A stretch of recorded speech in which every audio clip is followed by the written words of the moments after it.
Welcome to Through the Bible with Les Feldick, a 30-minute walk through the Scriptures, teaching in-depth Bible truths that change people's lives. Now, here's your host, Les Feldick. Okay, good to get back together, and we're ready for our fourth one this afternoon, and we're going to be looking at Isaiah chapter 1. What do you got up here, Jerry? Verse 25. But again, we always like to remind our listening audience that we're just an informal Bible study, and our whole scope of teaching is to help people study on their own and be able to compare Scripture with Scripture. Because a lot of times you can't just answer these things with just one verse. You have to take a composite of the whole. And that's our whole purpose for teaching, is not to make ourselves something that we're not, but just to be able to help the average believer become a good Bible student. Okay, let's go right back where we left off in our last program, which was still in Isaiah chapter 1. And let's see, let's look at verse 24. Jerry's got 25. Let's go back into verse 24 a minute.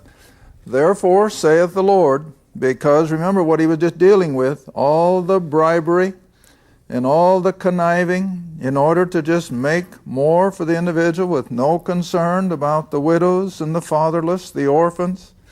Therefore, saith the Lord of hosts, the mighty one of Israel. See how all this is just strictly Jewish? We're not dealing with Gentiles here one bit. This is God dealing with His covenant people. He says, I will ease me of mine adversaries and avenge me of mine enemies. Now verse 25, I will turn my hand upon thee, that is the nation of Israel, and I will purely purge away thy dross and take away all thy tin. Now these are material things. I will restore thy judges as at the first, way back before they had a king, and thy counselors as at the beginning. In other words, it's going to go full circle. And we're getting ready now for the kingdom that's going to be introduced in the book of Isaiah in chapter 2. Now, I don't know whether we'll get there in this half hour, but if we do, that's all it'll be, is just an introduction to it.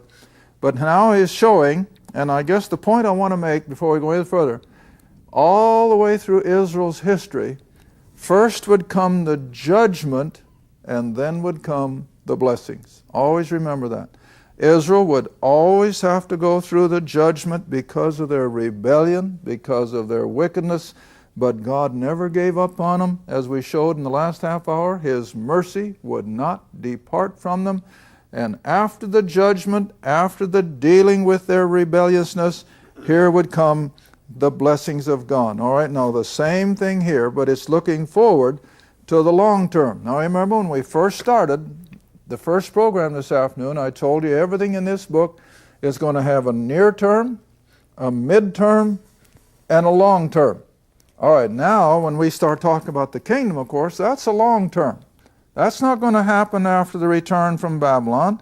It's not going to happen even after Christ's first advent and the destruction of 70 AD, but it will not happen until the judgment of the tribulation, which now today we can see the world is being prepared for. All right, so now then going on into verse 26, I will restore thy judges as at the first. In other words, when they were in the place of blessing. Thy counselors as at the beginning. Afterward thou shalt be called the city of righteousness. See what a difference?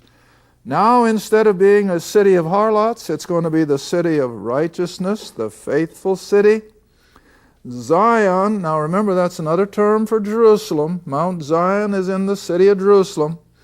Zion shall be redeemed with judgment, that is, with, again, good government, good law and order, and her converts with righteousness, and the destruction of the transgressors and of the sinners shall be together. God's going to cleanse them of it.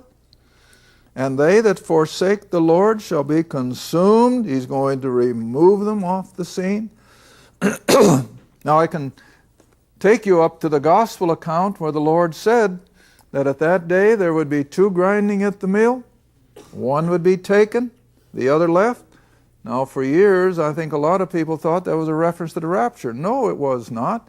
It was a reference to Israel being cleansed of the unbeliever.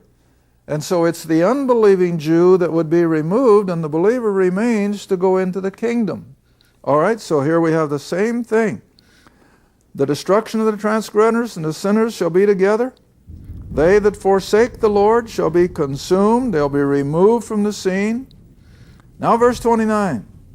For they shall be ashamed of the oaks which you have desired. Now remember, we're talking about two different classes of people now. Now we're talking about the believing element, the remnant. And they will be ashamed of the oaks. Now, use your imagination, if you can, a little bit. Where do you suppose the Jews prepared to put their idols, or preferred to put their idols when they'd worship? Under the oak tree. The oak tree was almost an idol in itself because of its beauty and its stamina. All right, and so that's the reference, that under every oak tree there had been an idol. But now for these believing, the remnant that will be coming into the kingdom, they're going to be ashamed of what their forefathers had done, see? And they will be ashamed of the oaks which you have desired, and you shall be confounded for the gardens that you have chosen, because they chose them for idolatry. All right, now verse 30. For you, now remember, he's addressing the unbeliever. He's addressing the rebellious. For you shall be as an oak whose leaf fadeth. What does that mean? What's happening to the tree? It's dying. It's dying. And a dead oak tree is worthless. All right? And you'll be as a garden that hath no water. Have you ever seen a garden in Oklahoma that hadn't been watered about the last week of August? It's pitiful. Pitiful.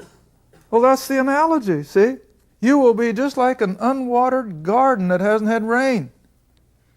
Now verse 31.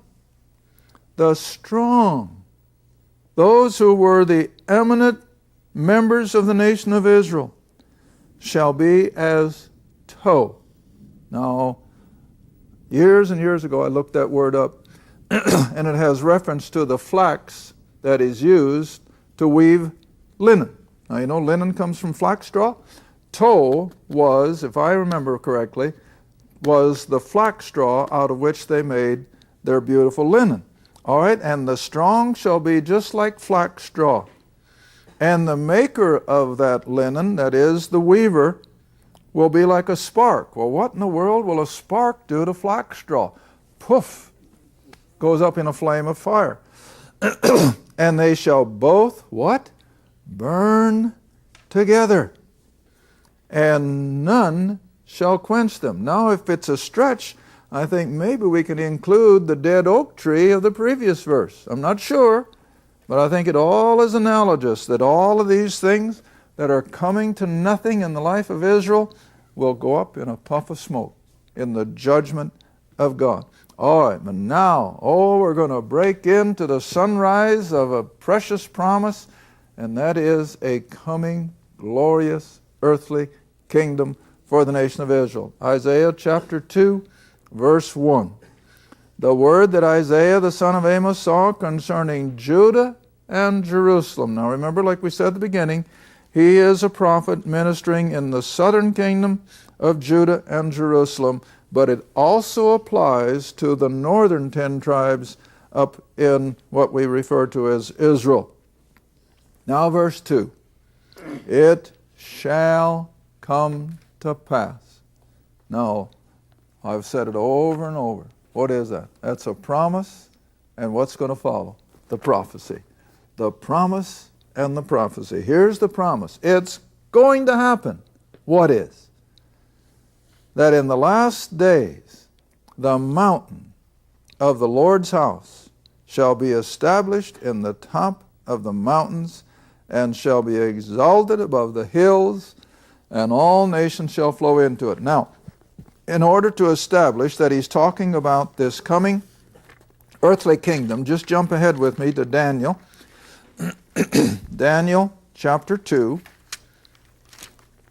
because everything now is going to be prophetically looking forward to this glorious earthly kingdom on the earth, heaven on earth.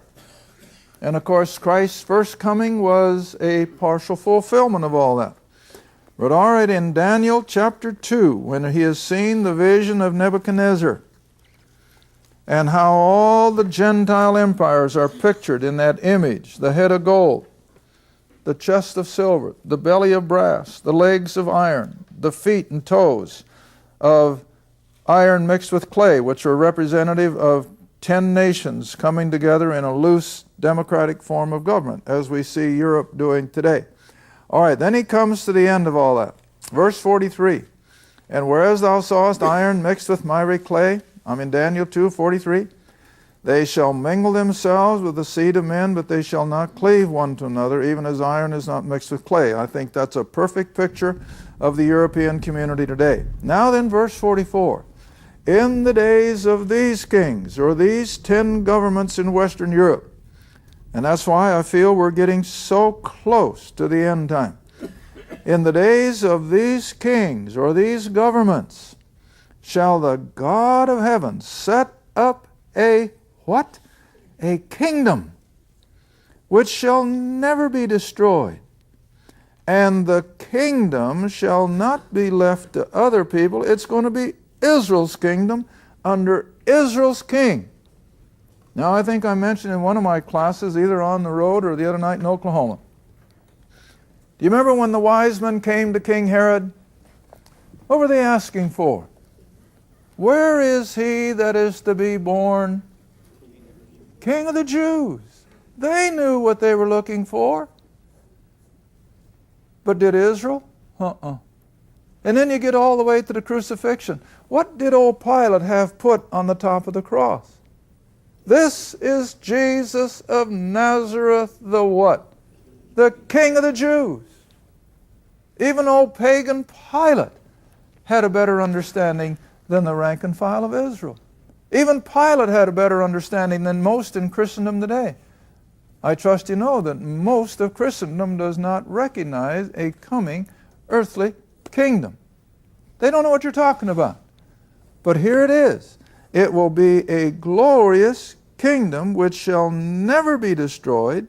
Right in verse 44 of Daniel 2. And the kingdom shall not be left to other people. No invader is going to come in and overrun it. It shall break in pieces and consume all those previous kingdoms. It's going to be the only one left. And it shall stand forever. All right, now then, verse 45, he interprets the dream in light of that kingdom. Verse 45, forasmuch as thou sawest that the stone that crushed the image, remember? Inasmuch as the stone that was cut out of the mountain without hands, and that it broke in pieces the iron, the brass, the clay, the silver, and the gold. In other words, that whole image is bowled over, ground up by this coming stone, which is a reference again to Christ, who is always the stone of Scripture. All right?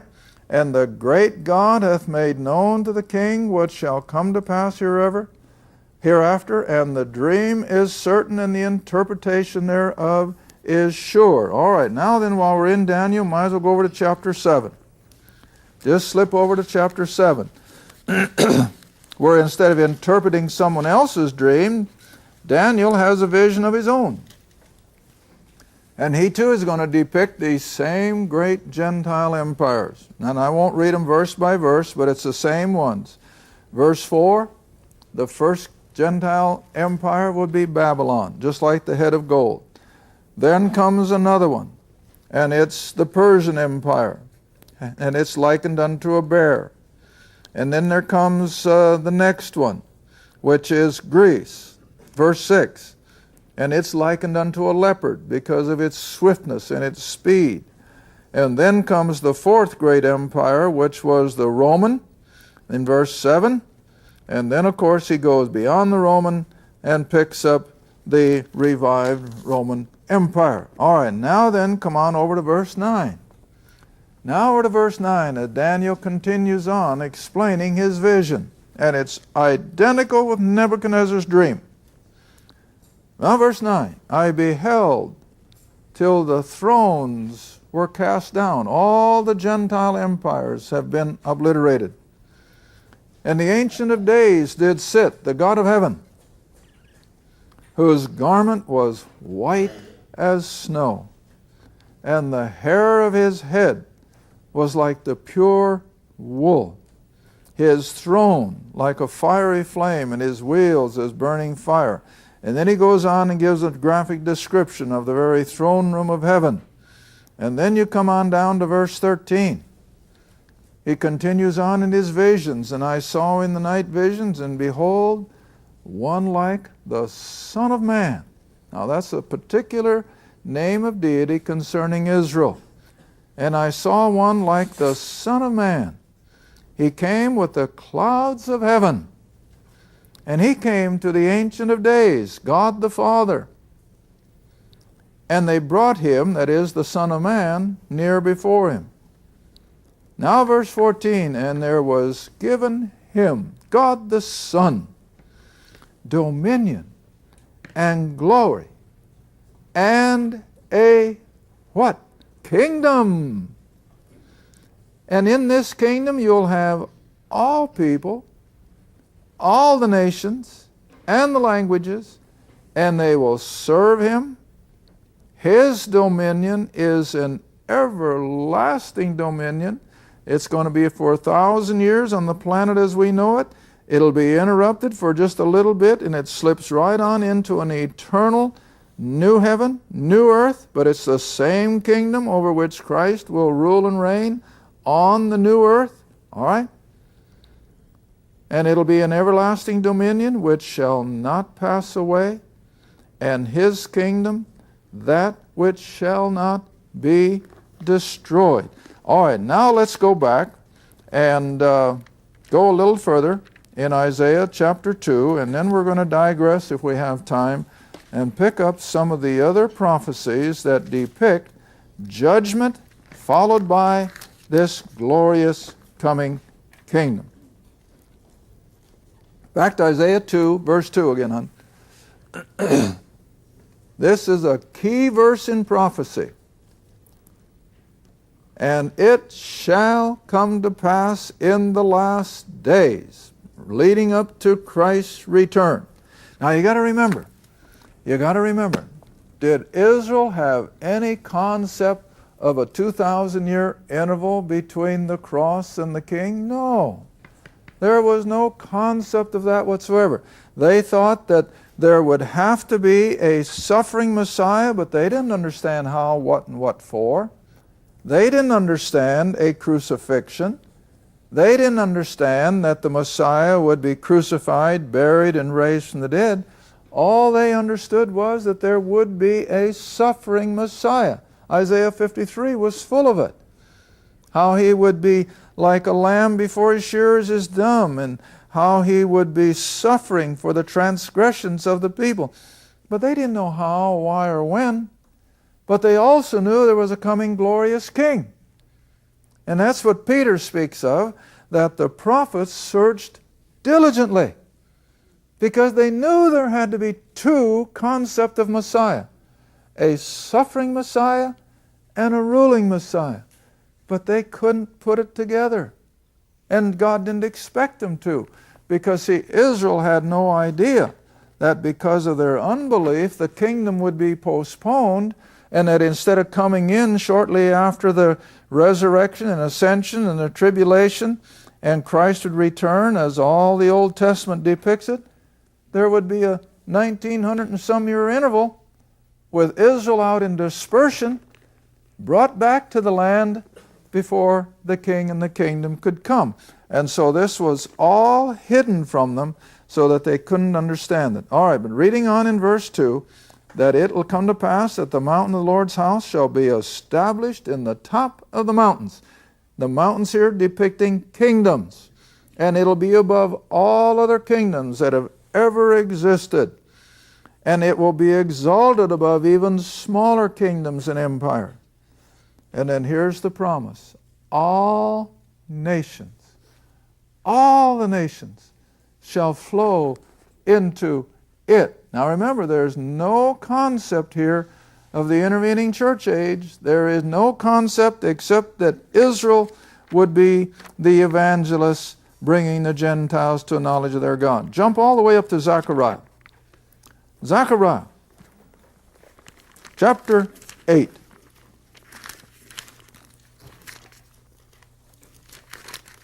And I'm thinking of this verse because of what it said, that all the nations will flow into this kingdom, which will be capitalized in Jerusalem, where the throne of the King of Kings and Lord of Lords will rule the planet Earth. All right, it's Zechariah chapter 8, drop in at verse 20. And this is plain language. This isn't gobbledygook. This isn't imagery. This isn't something you have to try and figure out what it's talking about. This isn't figure of speech. This is literal. All right, verse 20. Thus saith the Lord of hosts, the same God that is speaking back in Isaiah. It shall yet come to pass that there shall come people and the inhabitants of many cities. Now don't forget why I came here. All the nations shall flow into it, Isaiah said. All right? And these inhabitants of the cities will say, let us go speedily to pray before the Lord, that is, before Jehovah, before the Son of Man, before Jesus of Nazareth, the Exalted One, and to seek the Lord of hosts. I will go also. Verse 22, yea, many people and strong nations, plural, shall come to seek the Lord of hosts. Where? In Jerusalem. Not in heaven, in Jerusalem. The same Jerusalem that's over there today. All right?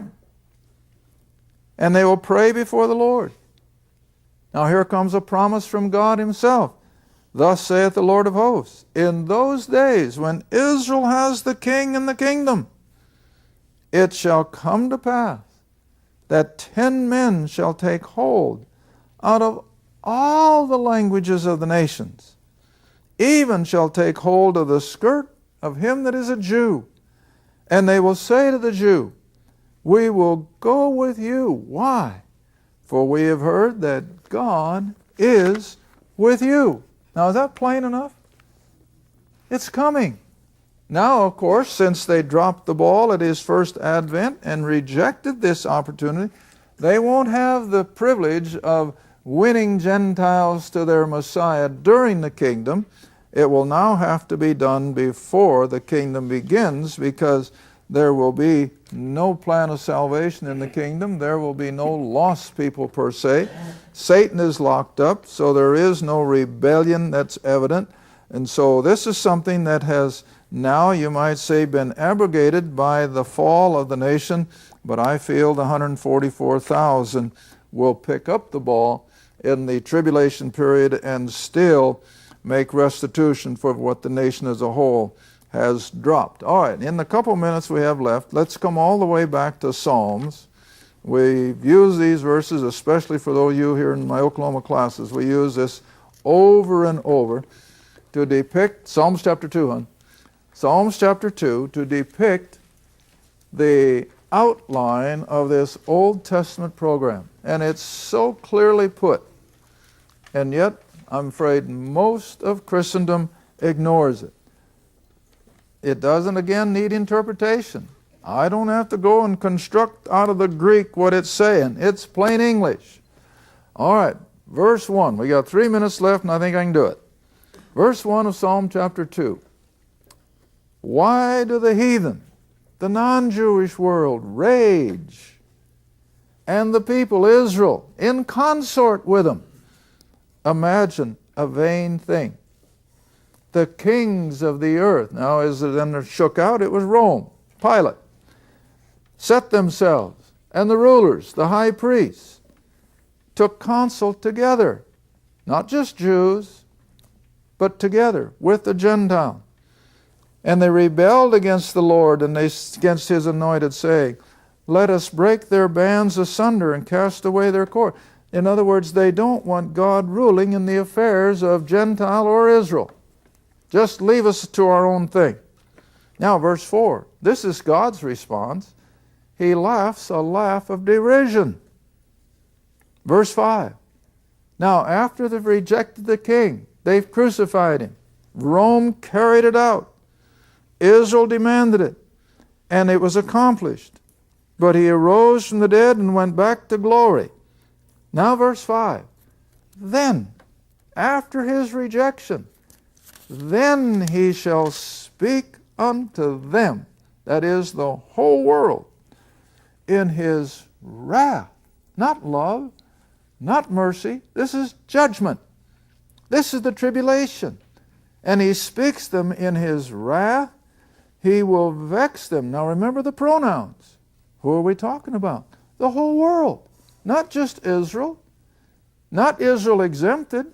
It's Jew and Gentile are going to come under the horrors of this final 7 years of tribulation, which here is called the wrath and vexation.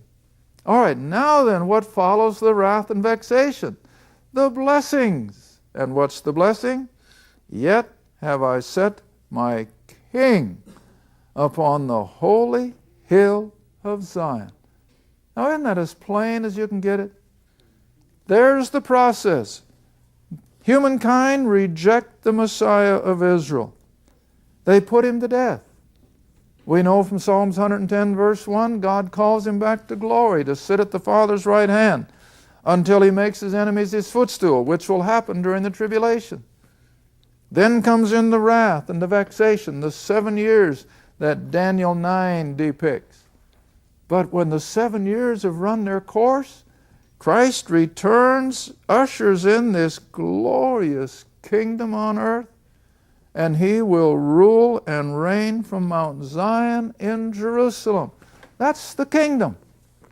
And it's now promised from Psalms all the way up through until John the Baptist comes, and what does he announce? The kingdom of heaven is at hand. Why? Because the king was in their midst.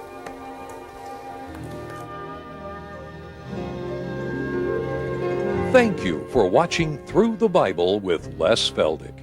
Through the Bible is a partner-supported ministry. If this program has been a help to your study of the Scriptures and you'd like to see others enjoy the teaching, your support would be greatly appreciated.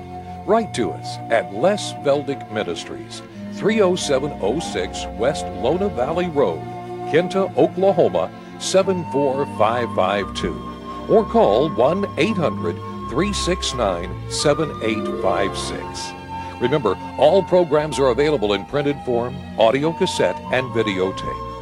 Be sure to tune in next time to Through the Bible with Les Feldick.